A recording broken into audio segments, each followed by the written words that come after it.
लोकसभा निवडणुकीच्या पार्श्वभूमीवर मिरज शहरातून पोलिसांनी पथसंचलन केलं।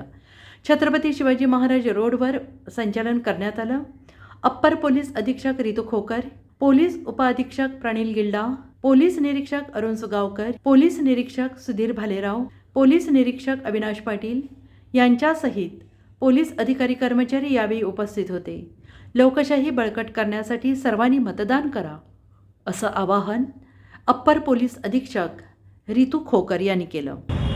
आज आम्ही मिरज विधानसभा संघात रूट मार्च घेतलेला आहे। तसेच इथे पण सांगलीमध्ये आणि बाकी जे जिल्हा आहेत तिथे पण route march confidence building measure चालू आहे। 7 मेला आपल्याकडे वोटिंग आहे, तर सर्व मतदाताला आव्हान आहे की जास्तीत जास्त वोटिंग करायचे। धन्यवाद। दिवसभरातील घडामोडींचा आढावा घेण्यासाठी पाहत रहा N24 मराठी न्यूज चॅनल।